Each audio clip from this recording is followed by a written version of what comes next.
You're listening to the Pace Radio Network, here at paceradio.net. The opinions of the individuals during this broadcast are their own, and may not be the opinions of their group or other organizations they may be involved with. All medical advice during our broadcast is not a medical opinion and should be checked with your medical physician. Oh yeah, baby, that's lovely.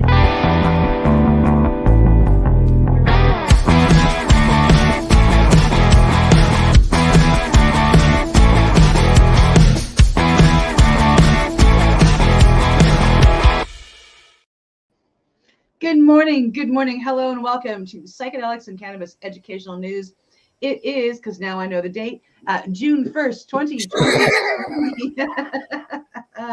And we are live here at the Legacy420.com news desk on the Pace Radio networks, cbgtv.com, YouTube, Facebook. We're all over the place. You can pretty much search us and find us everywhere. Good morning, Al. Good morning, Cindy. How are you today? I'm pretty amazing. And yourself? I'm not too bad. I know that I'm enjoying the weather outside and doing the show outside, actually all week. I think I've been doing, other than maybe Monday, I've been doing shows outside, and it's great to be able to do so. That's awesome. That's awesome. We are still smoke-filled here in Nova Scotia, so I don't even want to go outside. Yeah, that's not good. That's not good. I can understand that for sure. You want to stay inside out of that. Yeah, it's not fun. But we have a lot of rain coming. We have to get through today. Today's going to be the hardest day to get through. We have temperatures that are going to hit 30, 31, 32 degrees, and it's going to make it very hard for the firefighters. We have two major fires going on. One is it is hit now over 20,000 hectares, which is the biggest fire we have ever had here in Nova Scotia. And I'm including, I believe we are including the Halifax explosion fire that we had. Wasn't as big as this. So these fires have destroyed a lot. Normally we have a very wet ground because we're usually covered in snow all winter, and it melts, and we have flooding problems, and we haven't had any of that this year. And I would much rather have a little bit of flooding than go through this again. Going through this, yes. Yeah, people being pulled from their houses to get away from the fires. As you mentioned before the show, you're helping some people with accommodations and stuff. Oh, yeah. One of my best friends and her boyfriend and her dog and her cat are here. We have a live studio audience today. They are here watching me and listening to me. And it's kind of strange. I have to admit, I'm used to being in my room alone, my little den alone, doing my thing. So it's kind of strange, but it's really cool because they bring me smoothies and they roll me joints while I'm on air, and that's not actually. Yeah. Oh, I got a breeze. Oh. So yeah, it's their home is still okay, thank goodness. Yeah, good. But we have in the one fire that's closer to me, which is the smaller fire, there have been over 200 structures destroyed, most of that homes. People have there have been people trying to get in and rescue animals because people couldn't get back to their homes to get them. Right. They've had to let horses run loose. The majority of those have been found and brought to pastures again. So it's something that we're not used to here in Nova Scotia. This is something all new for us. But we are Nova Scotia strong, and we've made it through a lot of firsts over the past few years, and we will rebuild after this again, I am sure. Yeah, you will. There's no doubt about that. We will. But we have 8 cannabis and psychedelic related stories to bring you here on Psychedelic and Cannabis Educational News. So we might as well get to it, hey? Let's get at her. Let's get at her. We are heading over first to CTV News coming out of Barrie. Controversial dispensary, so we haven't shown you the picture yet, in Wasaga Beach may face closure as town takes action. And oh, look, it's not a cannabis dispensary. No, it's not. It's fun, guys. It's not a cannabis dispensary, as people might and left that sort of open to however people wanted to receive it. But the article says that the owners of an illegal dispensary selling psilocybin in Wasaga Beach hope to keep its doors open after the town issued a notice to cease operations. Fun Guys opened its doors less than a month ago on Mosley Street and is in the process of applying for a business license. Whether we get refused or accepted, we're still going to do our part, what we can, said Fungi's representative, who wanted to only go by the name Sam. So Sam is saying we're trying to provide access for people that need psilocybin, and the government can't. Meanwhile, Wasaga Beach's mayor said that this isn't the kind of fun they want in the town.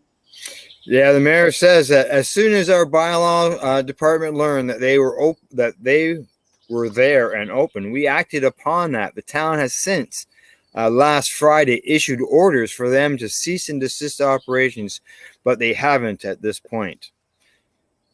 Now, last week, provincial police warned the public that selling, distributing, possessing, and producing psilocybin, also known as magic mushrooms, is prohibited in Canada unless authorized by Health Canada. Boy, howdy. I mean, like, this is seeming like deja vu to me. Didn't we like talk like this 7 years ago? Oh, yes. Oh, yeah. Fun guys, they've got something like 7 places throughout Ontario. Wow. Yeah. We're going to try to comply with as many laws as possible. Again, what we're doing is illegal, so they know it. We understand that it's an act of disobedience, the representative added. If there's a fine, we will pay the fine. It's an illegal operation. They do not have a business license, and the town is going to do what we can to enforce the rules, Smith added. And that would be back to the mayor. We have a responsibility to our citizens, and we plan to enforce that responsibility. Fungi says it hopes to have magic mushrooms legalized across Canada, while the town of Wasaga Beach plans to look at all its options to force the dispensary to closure. The Fungi store in Barrie on Dunlop Street remains open, but the dispensary in Bradford was closed following a police raid back in February, and they say that the OPP are investigating. Yeah. Well, I for one, it's the same as when we go back to cannabis in the beginning days. Like, I mean, we were all very thankful for the people that were putting their necks on the lines. Yes. And I'm thankful for that again here. I mean, like, we sort of do that, but we do that in a very safe way by bringing information. But these people are risking going to jail and losing livelihoods and losing everything. So big, huge thank you to these guys for putting their necks on the lines and helping us take that next step towards psilocybin. We've been through this. The similarities between it and cannabis are going to be so close. So we know what the outcome is, and we know that whatever happens to them will eventually get dropped. But somebody has to be that person that stands up, and not just for fun guys, but there are a number of different dispensaries across Canada that are doing this, and I'm really freaking proud of them. I think it's amazing. On to the next story coming from StratCan. Mississauga's first cannabis stores begin to open. Yay, Mississauga! Yeah, the residents of Mississauga no longer need to drive outside of the city to visit a licensed cannabis store, because the city's first legal cannabis store opened on Friday, May the 26th, to an eager crowd of locals and other supporters. Yay.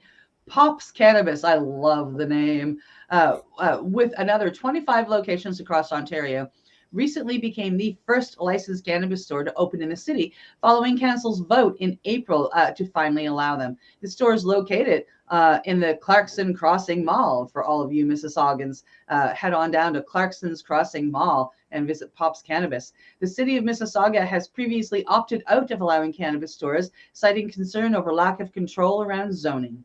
Yeah, I've never heard of Pops Cannabis, so to find out that they have 25 locations here.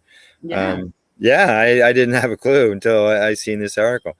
Yeah, with over 800,000 residents, Mississauga is the second largest city in Greater Toronto Area and the third largest in Ontario. It has more than 60 municipalities in Ontario that initially opted out of allowing cannabis stores within their limits. Now, Rebecca Kinch, who leads the training and development of Pops Cannabis as the chain's Eastern store manager, says they also plan to open their second Mississauga location on Friday, which will be tomorrow, at Applewood and Bloor. I know where these locations are, the general area of where these locations are. Yeah. Nice. Pardon me. Kinch says the community has been very supportive of the first store, not just customers, but even the tenants in the mall. It's amazing. Everyone is excited to see us here. This is a very supportive community. Kint says the application process was no different than the other dozen locations that they have opened, but notes that they did try to move as quickly as possible to secure the designation of being the first in the city.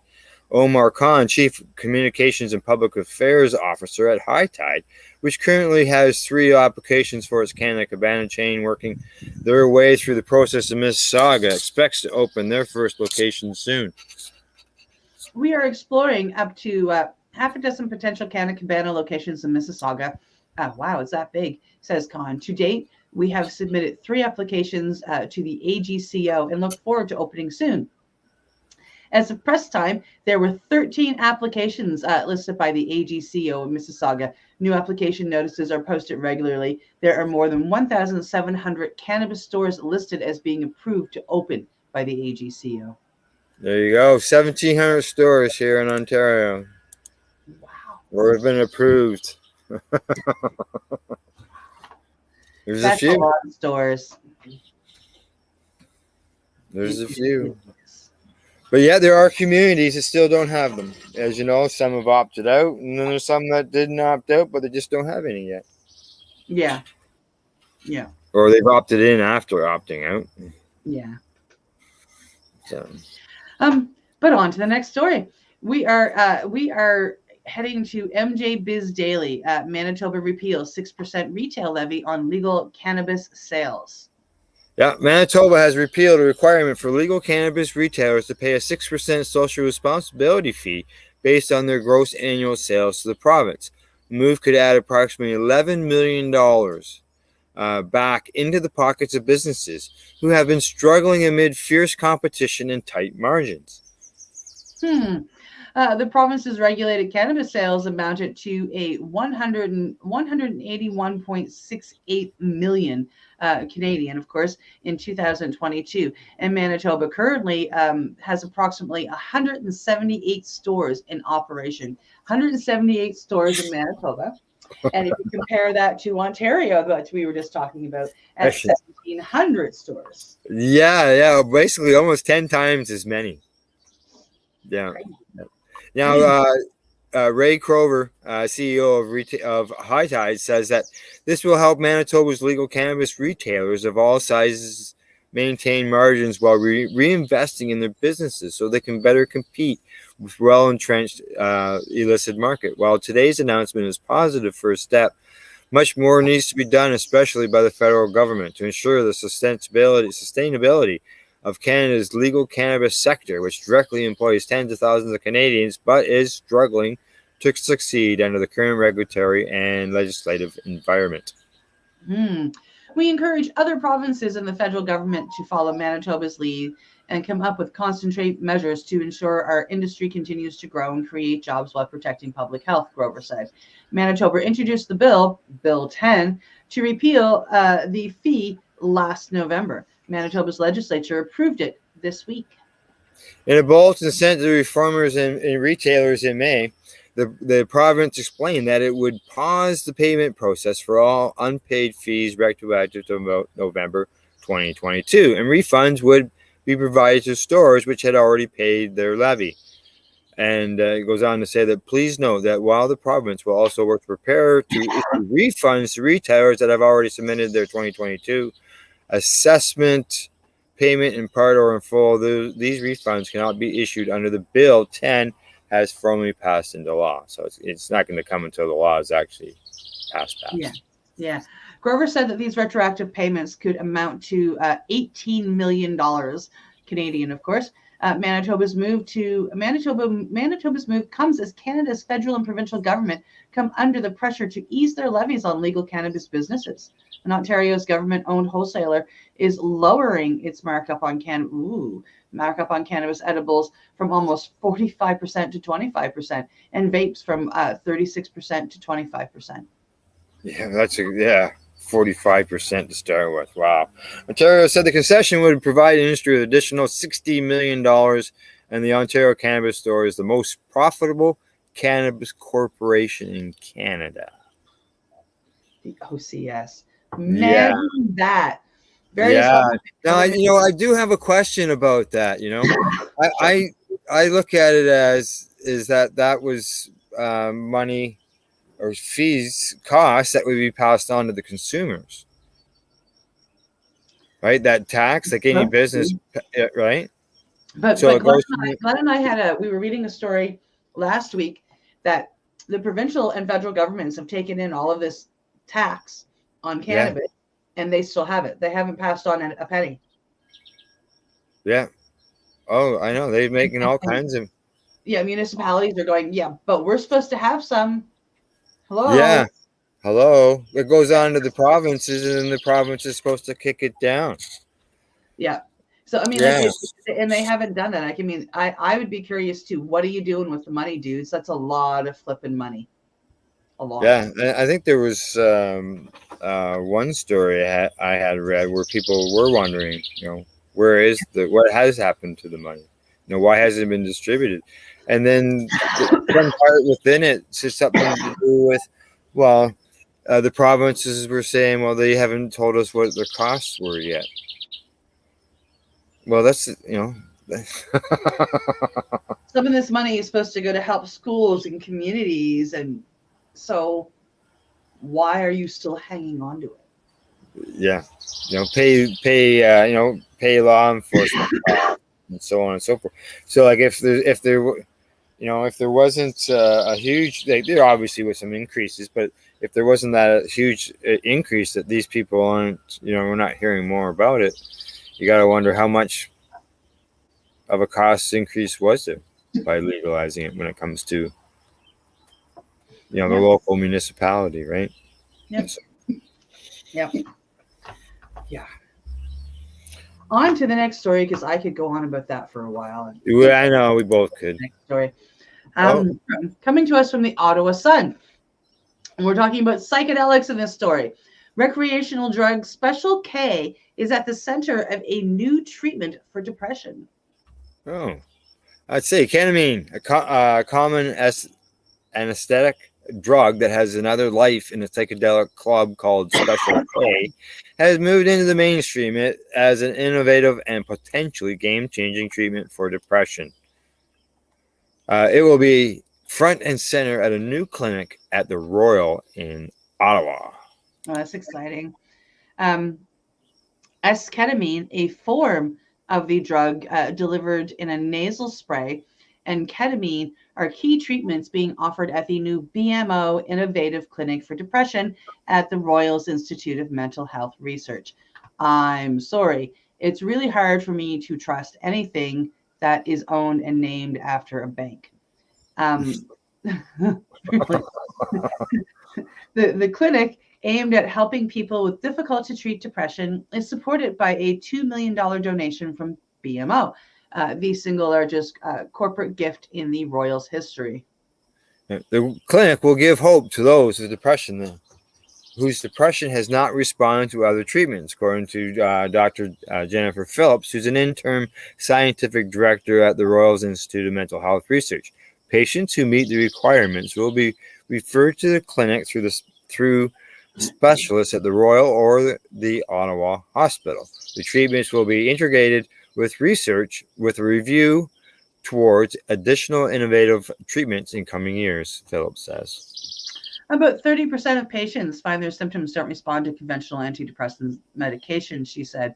For those patients for whom depression can be life-altering and even life-threatening, ketamine is now seen as an important option. Yeah. As ketamine, the nasal spray approved by the use by Health Canada, elicits a higher response in patients than conventional antidepressants. Pop-up time. I've lost it now. Well, we were talking there about we go. Treatments. There we go. Yeah, Phillips calls it a game changer in part because its ability to relieve depression, and many people have not previously responded to treatments, and also because of how quickly it works. Yeah. If this works well, we can see a dramatic transformation, she said. Patients have lost all hope. Patients may have lost all hope. They may be thinking about suicide. After treatment, those thoughts go away. This drug is considered an important innovation in the way depression is treated at a time when demand for treatment of mental illness, including depression, is on the rise. The conventional antidepressants work by changing the level of serotonin and norepinephrine in a person. Norepinephrine. What is it? Norepinephrine. There we go. Both are linked to mood and feelings of well-being. Ketamine works on the neurotransmitters glutamate, which plays a key role in self-signaling in the brain. Yeah, ketamine is a repressant, of course. So what it does is it helps to repress, and therefore the person feels better, right? Right. It's had great success in working with a lot of veterans, so that's kind of exciting. Phillips says researchers are still studying exactly how it works, but it increases the neuroplasticity, enabling the brain to form new pathways or connections. Ketamine and S-ketamine appear to do so significantly more quickly and broadly than conventional antidepressants. The discovery of the antidepressant effects of ketamine has been a paradigm shift. They are definitely very exciting because they work differently, Phillips said. The Royal's new clinic comes at a time when a growing number of private clinics across Canada are offering ketamine therapy for depression and other mental illnesses. Some already exist in Ottawa. The latest, run by the Canadian Centre of Psychedelic Healing, is open on Spark Street later in June. I just had one of those pop-ups happen. It will be the first in the city to offer ketamine-assisted psychotherapy, says Dr. Neil Chadha, who is the CCFP's medical director and an Ottawa family practitioner. The clinic offers ketamine administered orally, along with psychotherapy to treat depression, anxiety, PTSD, trauma, addiction, substance use disorder, and eating disorders. 2-hour sessions, which therapy begins once patients reach a dissociative state, costs about $715. An assessment is covered by OHIP, but the treatment is not, although some private health insurance plans do cover it. Really? Private health plans cover this? Yep. That's interesting. Excuse me. The company says more than 93% of the patients showed an improvement in their anxiety and depression scores after undergoing treatment. 93%. Yeah. Wow. Yeah. Wow. I am not one for ketamine. If somebody came to me and asked me my advice, I would tell them that they should, research psilocybin before this, but it works for people. And if it works, then that's good. That's good. Whether I think it's a good treatment or not, for me, it's the wrong thing, but for other people, it's the right thing. And it's working for 93% of those people. And that is just mind-blowingly amazing. That's good. Good numbers. Pills, right? The company describes KAP as a holistic therapy that can allow a person to open up a new perspective on their mental health, emotions, and relationships, providing an opportunity for lasting change. It also operates clinics in Thunder Bay and Sault Ste. Marie. More information is available at ccfph.com. With the rise of private ketamine clinics, some researchers in the United States have warned that not enough is known about the use of the drug to treat depression and other mental health disorders, and its use should be restricted to clinical trials and academic settings where it can be studied further. And they say this is one of the goals of the Royal's new clinic. Yeah. Yeah, we always hear that in cannabis. Cannabis is one of the largest research plants. We always say there's not enough studies. So I'm not surprised that they're saying that in this situation as well. Yeah, of course. And like I said, it's really exciting to see that number, that 93% number. Yeah, that's huge. 93% of people that were taking this no longer feel suicidal and depressed and bad. Yeah. And taking handfuls of pills, and that's just a beautiful thing to read. Mm-hmm. Yeah, exactly. And with that beauty, I'm going to send us to a medication break. All right, good stuff. I'll just say fire up the email. Yeah, perfect. What a wonderful thing to go off on a medication break on. So it is break time and time to medicate here at the Psychedelics and Cannabis Educational News. And Al and I will be right back after this session. You are watching Psychedelics and Cannabis Educational News Source here at paceradio.net and cbgtv.com. You're listening to the Pace Radio Network here at paceradio.net. Babe, it's spring. Just saw a robin.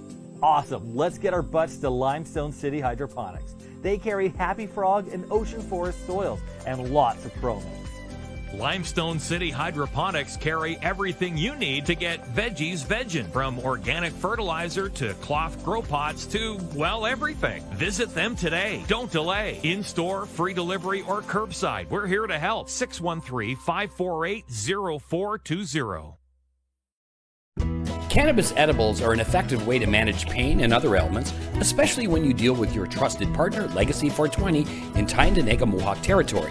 You see, we lab test every product on site to ensure proper dosage every time, which is critical when consuming cannabis edibles. All Legacy 420 edibles are made by our classically trained baker and chocolatier, and we also have super tasty vegan options. Our baker has been in the industry for 25 years. She's also a chocolatier. Everything from savory to sweet, your chocolate bars, brownies, butter tarts, you name it, we make it. Talk to our knowledgeable Cannatex about our incredible variety available. Give your trusted partners a call. Legacy 420 out on your road.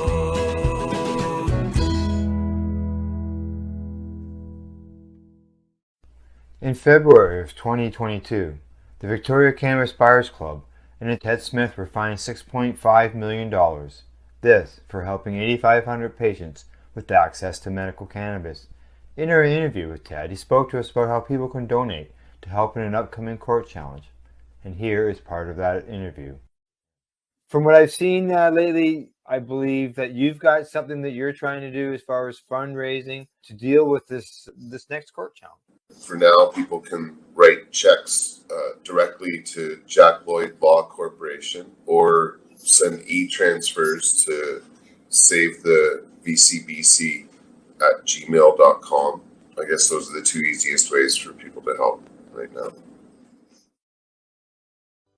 PACE Radio is the People Advocating Cannabis Education Radio Network.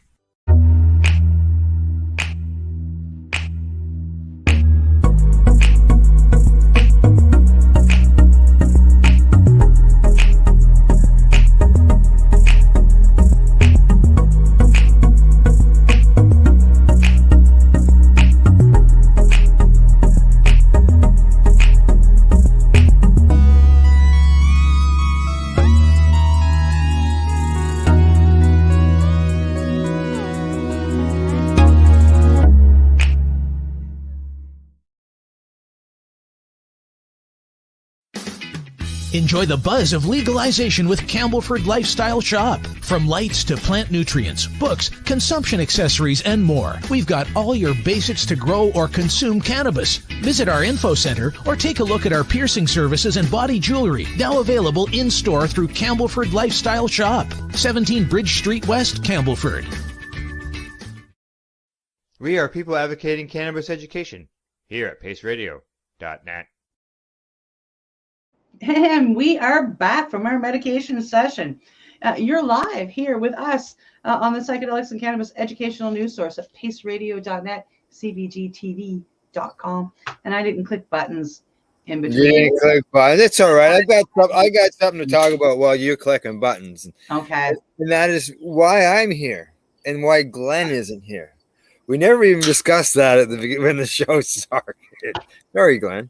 Glenn is on his way back to Canada. As you know, he's been in Costa Rica all winter long, doing the show from there, dealing with internet issues and stuff like that. But I know he was enjoying the weather and, some of the places that he lived in while he was there that he showed us. The treehouse. Yeah. My live studio audience is going, excuse me? Yes. I'm going to look here, but I'm really talking to her. Treehouse. Yeah, they'd wake up in the morning and the wildlife would be in their living room, because the only walls they had in that one place was the bathroom and the bedroom. Yep. Everything else was open to the outside. They had screens or whatever if they wanted to pull them down, but yeah. Wake up in the morning, you'd have an iguana in your living room. beside your couch, you know. Yeah, just never knew. Yeah, and you know the photos he was showing of the beaches and stuff like that throughout the winter. Yeah, I'm sure they're going back. Yeah. So today, he's on his way back home, back here to Canada. He's coming home. Yeah, coming home, flying home to their new house that they've got down in New Brunswick. Yeah. Yeah. So I'm trying something here. I was just showing something. yeah. It's not giving them to me for $20. $40? Oh. Yeah, no, there is a concert happening in Moncton in which I'll play with after the show, but in apparently if you buy 4 or more tickets, you can get them for like $40 or $20 a ticket. Oh yeah. 4 seats. So it wasn't a concert I was looking at because it's expensive tickets. But if I have to buy 4, and it's what, 20 or $40? 40. So 40, 80, $160, 4 people can go and have for one. Can have floor seats. Imagine. You got a rowdy studio audience there. I do. I have to shut her. God bless her heart. No, hey, it's interaction, right? Normally we will get the comments. I mean, really, like, you know, like this isn't cannabis news, but at the same time, I'd be getting high before I go in, so it kind of qualifies. Yeah, well, is it a fundraiser? Just out of curiosity, is it anything to do with fundraiser for what's going on down there? No, it was a pre-planned concert that they sold tickets, and then more tickets. They sold tickets for like $200 a ticket. It'd be nice if they donated some proceeds.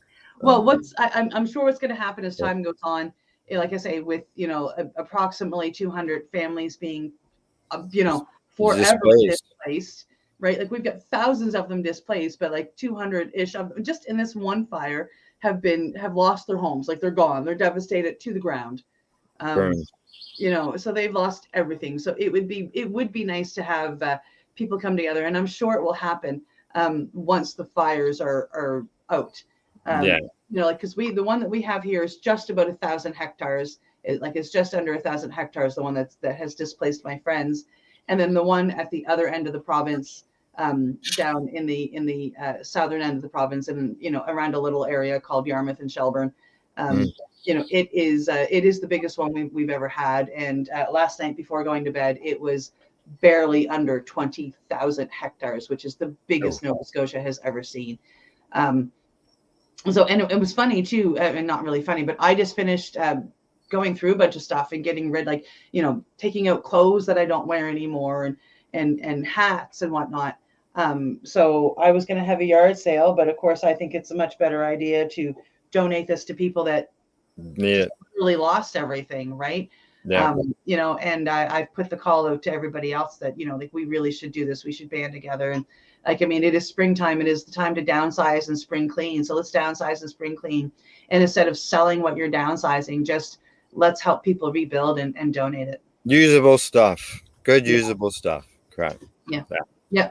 And that, thank you for giving me that moment to say that. Anybody that wants to donate can donate. I'm going to go get some stuff like cat food and cat litter and, personal supplies, toothbrushes and toothpaste, and feminine supplies. And because all of that is needed. Right now people are sitting in shelters with nothing. And that's just, that's exactly. It's just unacceptable.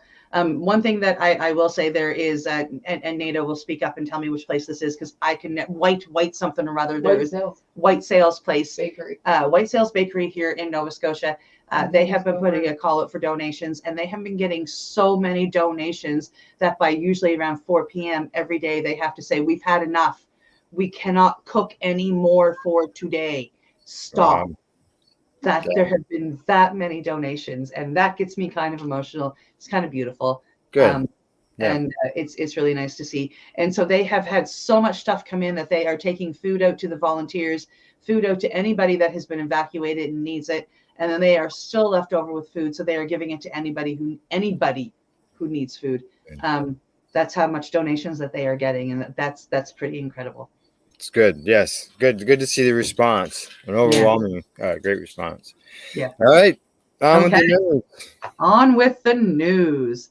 Here we go. Clicking buttons. Heading over to CNN Politics. Minnesota becomes the 23rd state to legalize recreational cannabis. That's a nice, happy looking top of a plant there, enjoying that sunshine. Mm-hmm. Yes, Democratic Governor Tim Walz of Minnesota signed a bill into law on Tuesday legalizing recreational cannabis use in the state. With Walz's signature, Minnesota becomes the 23rd state to legalize adult use cannabis and the third Midwestern state to do so. Wow. 23. That's almost half of the states have legal. That's legal. Yeah, I mean, it's about time for the federal government to step up and just Sure make it is. Sure is. What we know right now is prohibition does not work. We've criminalized a lot of folks. We are going to start the expungement process on those records. And we have a situation where buying cannabis on the streets is dangerous, Walt said in a signing ceremony Tuesday, adding that adults should be able to make their own decisions around these types of choices. Absolutely. Yes. The Minnesota House and State Senate chambers, which are both Democratic-led, passed the bill earlier this month with bipartisan support after months of review following its introduction in January. Under the measure, Minnesota residents who are 21 years and older will be able to possess up to 2 ounces of cannabis flower in public and 2 pounds at home starting on August the 1st. It also gives people with cannabis convictions a chance to clear their records by automatically expunging low-level convictions and establishing a review board to determine eligibility for higher-level offenses. Wow, what a great step. What we need here in Canada. Not like basically what we have here in Canada is the review board end of things. Yeah, what a great first step. Automatic for low level, and then they're going to review the rest of them, and hopefully they'll expunge all of them. But wow, 2 ounces and 2 pounds. Wow. Great first step, Minnesota. I'm applauding you. Additionally, the legislation sets up an Office of Cannabis Management, which will oversee the regulation and sale of cannabis products in the state. This bill creates a safe, well-regulated legal marketplace and includes best practices for consumer protection, health, and public safety. It also prioritizes a robust expungement program so people who have been disappropriately impacted by our current cannabis laws can move on with their lives. It is time for legalization, and I'm proud to carry this bill forward. Democratic State Republican Zach Stevenson, who is the bill's sponsor, said in a news release ahead of the final passage. Well, Stevenson said the regulatory and expungement efforts would begin once the law takes effect. He emphasized on Twitter that changes would not happen overnight. He does not expect licensed dispensaries for up to 18 months, and he noted that expunging tens of thousands of past cannabis convictions could take years to complete. Cannabis legalization now joins a slew of other progressive measures that Walz has recently authorized, including legislation that restores the voting rights of thousands of convicted felons and measure codifying. All right. Yeah, there we go. So it's good to see that they've got some stuff there that we're always screaming about that we don't have here in Canada. And that's that automatic expungement for low-level convictions. You know, the guy that got busted with a half an ounce of cannabis, and they can see that. Yeah. Why not just be gone? Send them a letter and say it's been expunged. Like it's. And he is right. You know, for them to do that, it is going to take time. There are thousands, so they're going to start, and somebody is going to get expunged right away, and somebody else is going to have to wait probably 6 months. Yeah, and just like they're going to have to wait up to 18 months for dispensaries to start opening because they have to set up the process and regulations all around that. Yeah. And but at least in the meantime, if you got busted with 2 ounces, you're not going to get. You're going to be okay. You'll be okay. Yeah, I agree with my own officer. Well, hopefully, it didn't say whether they can grow their own, but hopefully they can. Yeah, hopefully that'll be part of it. Fingers crossed. Fingers crossed. Heading over to the Mirror. This one takes me back to years ago when we were fighting like way hard to get past all of this. A daughter dies at age 13 from rare condition after the mom's battle to get medical cannabis. Yes. It just makes me sad. It is very sad. Exactly. Girl has died at the age of 13 after mom fought for a long time in a bid to get medical cannabis for her. Ava Berry passed away in a hospital in Cork, Ireland on Friday after receiving treatment for a recent illness. The teen suffered from a rare epilepsy that caused her to have catastrophic seizures. Pardon me. And her mom, Vera Tume, had been campaigning to get medical cannabis for her.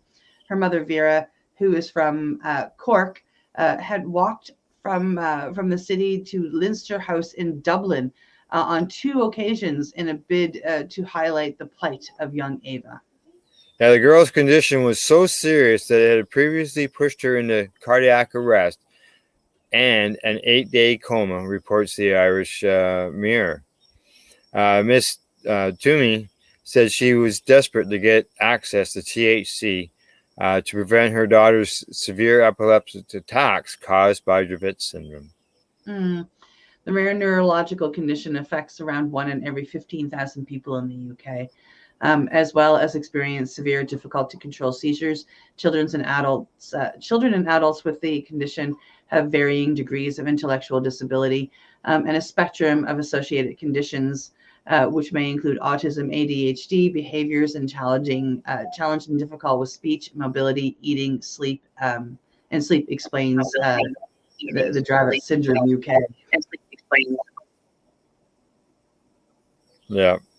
During her campaign, Ava's mom also assisted other parents who were in similar positions to her. In 2019, Miss Toomey published a book called For Ava, in which she told of the struggles that her family experienced when her daughter was seriously ill. Vera said that they ran out of Dravet options. syndrome, and that there was nothing. Go ahead.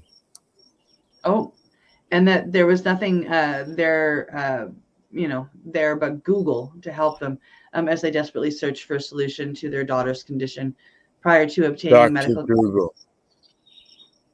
Dr. What's that? Google. Yeah, Dr. Google, right? Yeah. Prior to obtaining medical cannabis, Ava was having up to 23 seizures in 26 hours.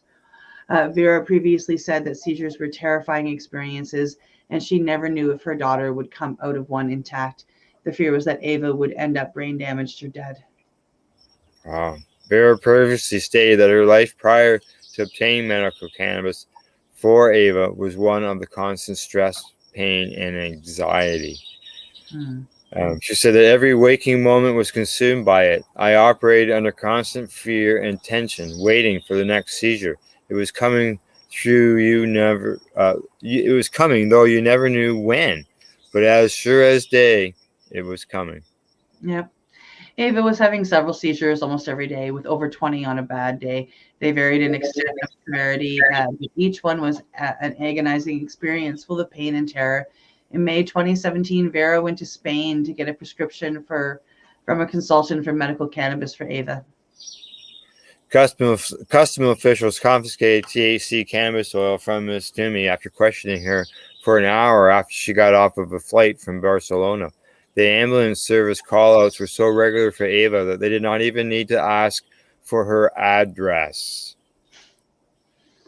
Oh, wow. She went to live in the Hague in the Netherlands in the latter half of 2017, where she again received a prescription, of the cannabis for her daughter.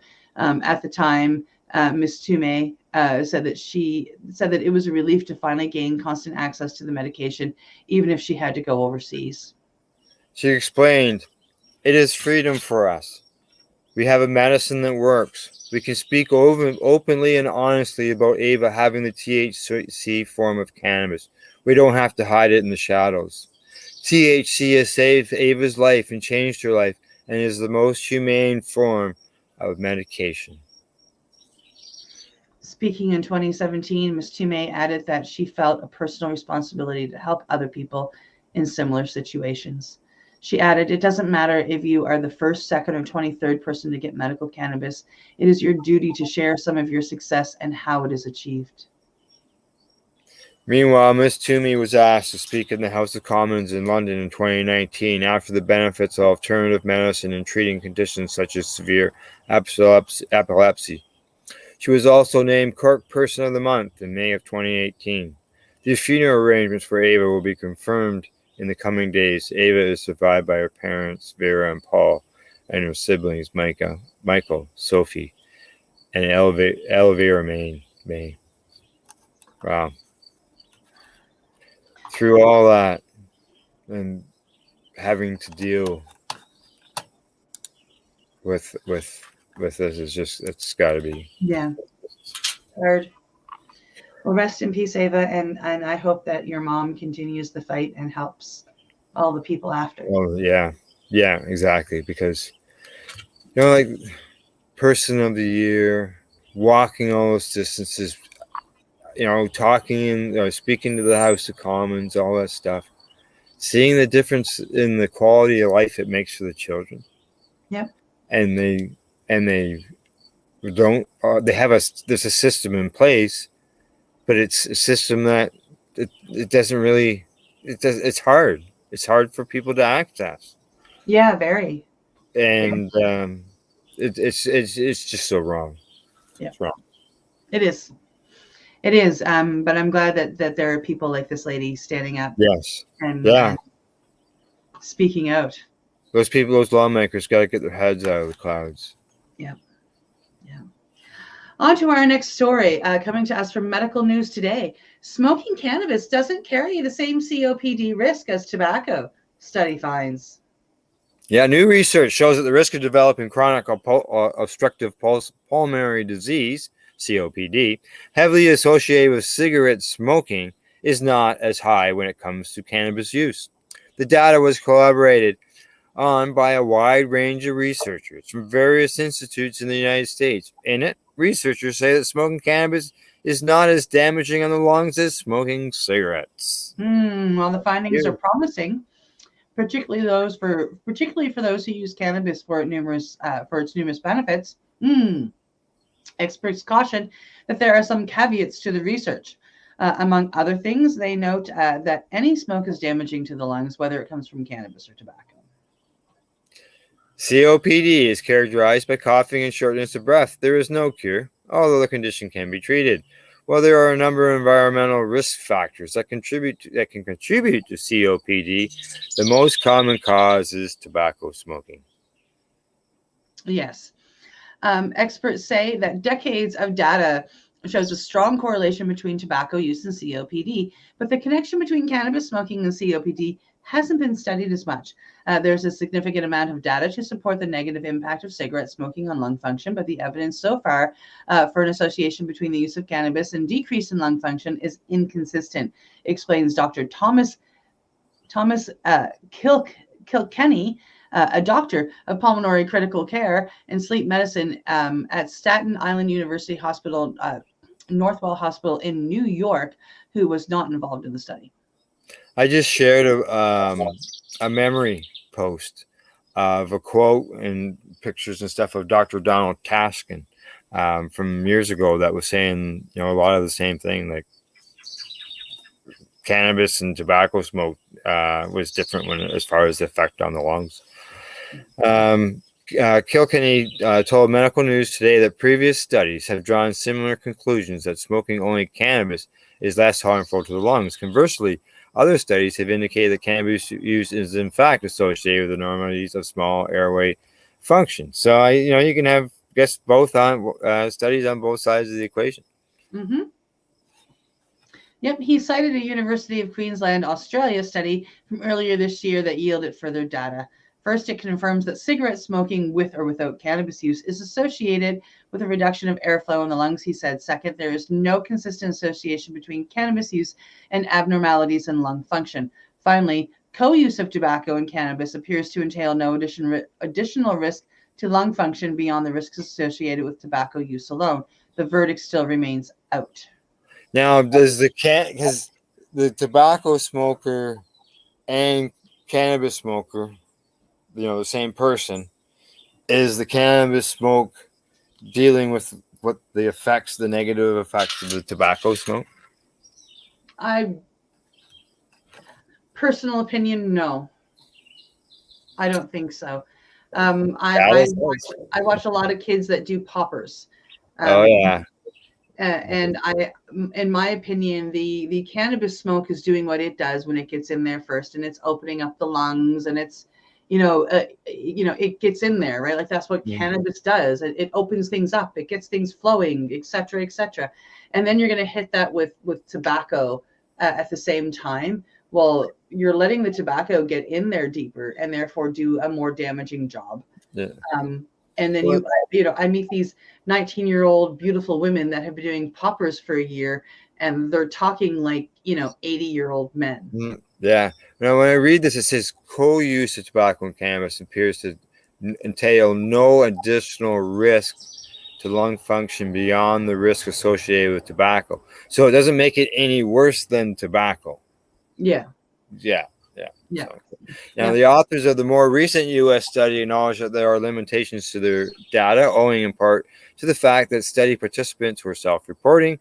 And the authors wrote that because of our study's limitations, these findings underscore the need for further studies to better understand longer-term effects of cannabis smoking in COPD. Yes. Yeah. Yeah, and the PhD professor of public health of New Mexico University told Medical News that there's no guarantees that smoking only cannabis will not lead to COPD. And last week, Glenn and I did read a similar study that was done by the UCLA, which, said very much the same thing as this one. So there are more and more studies going on about it, and that's pretty amazing. Yeah. Last story of the day is coming to us from MJ Biz Daily. And researchers combined cannabis and psilocybin for medical treatments. I love it. You like that headline. All right. And look, there you go in the picture, the two of them side by side. Isn't it beautiful? Yeah, there you go. Combining cannabinoids with psilocybin into a single formula for treating both physical and mental health issues took another step closer to reality, as described in a product patent from a major cannabinoid laboratory, Camtech. Camtech, based in Issaquah, Washington, less than 20 miles southeast of Seattle, is analyzing how the two substances interact with each other, as well as the specific physical and mental health outcomes that can be expected. Their purified psilocybin cannabinoid product is in the early development stages right now. This patent development is coming at a time when there is more generic information about cannabis and psilocybin, opening the door to exploring other ways that these two substances could work together and perhaps be combined into new commercial products.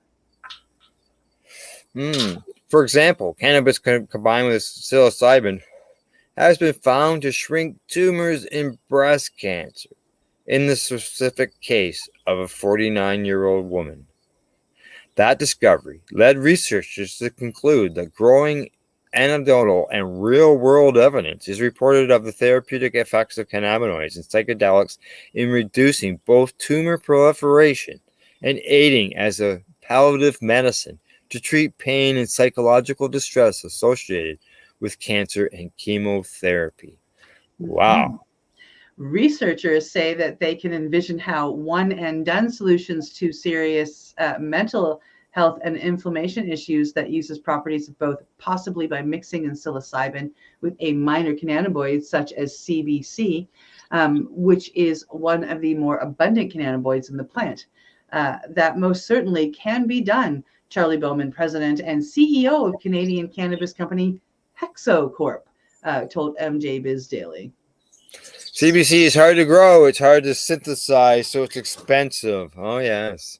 If I take just a little bit of CBC and combine that with psilocybin mushrooms, I'll be able to get a different price point that will open that up to more customers and consumers.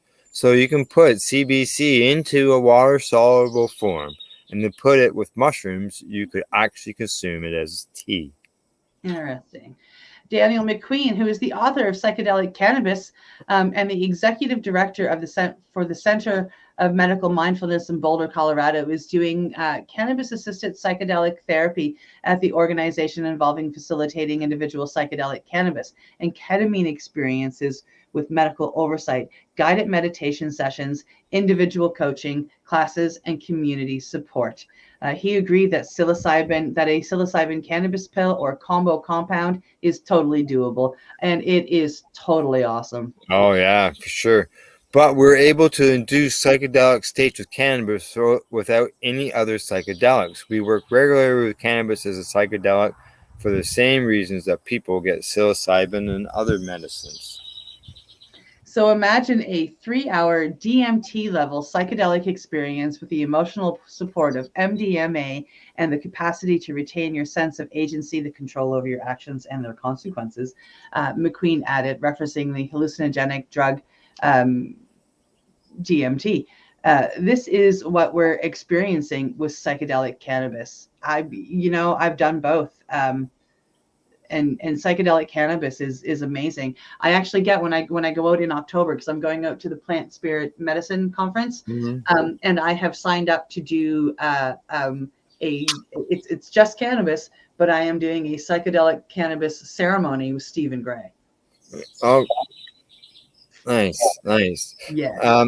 Yeah. There are serious obstacles to creating a combo compound. Cannabinoids and psychedelics are different receptors in the brain. Cannabinoids such as THC binds primarily to the CB1 receptor, cannabinoid receptor, and CBC binds primarily to the CB2 receptor. Psychedelics such as psilocybin primarily to the 5-HT2A serotonin receptors. Well, but there has been research showing that the cannabinoid CBD can bind to serotonin, and that when serotonin is joined with the CB2 cannabinoid receptor, the resulting combination can do things that neither receptor can do on its own. For example, according to a 2022 study by Spanish scientists investigating a condition that I'm not going to try to pronounce that causes interrupted blood flow in newborn piglets, neuroproductive effects were brought about by serotonin receptors activated by CBD. And unfortunately, we have run out of time. This is quite a long and interesting. Yes. I really recommend you go read it. I'm even just not even going to close that one off.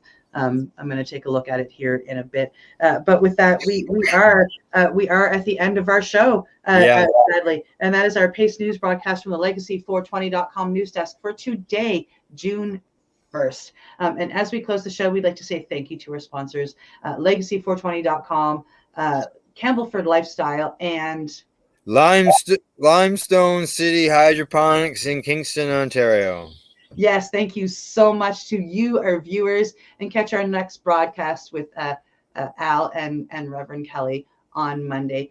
Thank you so much for joining us, and I hope that you actually have a wonderful Thursday and a fantastic weekend. As we here in Nova Scotia, pray for rain. Bye-bye. Bye. You're listening to the Pace Radio Network here at paceradio.net. The opinions of the individuals during this broadcast are their own, and may not be the opinions of their group or other organizations they may be involved with. All medical advice during our broadcast is not a medical opinion and should be checked with your medical physician. When you have a pain that's reached its peak, Legacy for 20, it's so unique. If organic cannabis is what you seek, here's your trusted partners 7 days a week. Suppository salves, vapes and drops, topicals, edibles, infused pop. Just when life seems like it ain't easy, at Legacy 420, enjoy a pop freezy. Lab tested products, make them the GOAT. Legacy 420 out on your road. Legacy 420 in Tyndonega Mohawk territory. Indigenous organic cannabis at its finest. What do you find at paceradio.net? People advocating cannabis education. Babe, it's spring. Just saw a robin. Awesome. Let's get our butts to Limestone City Hydroponics. They carry Happy Frog and Ocean Forest soils and lots of pro mix. Limestone City Hydroponics carry everything you need to get veggies veggin', from organic fertilizer to cloth grow pots to, well, everything. Visit them today. Don't delay. In-store, free delivery, or curbside. We're here to help. 613-548-0420. Enjoy the buzz of legalization with Campbellford Lifestyle Shop. From lights to plant nutrients, books, consumption accessories, and more, we've got all your basics to grow or consume cannabis. Visit our info center or take a look at our piercing services and body jewelry, now available in-store through Campbellford Lifestyle Shop, 17 Bridge Street West, Campbellford. We are people advocating cannabis education here at paceradio.net.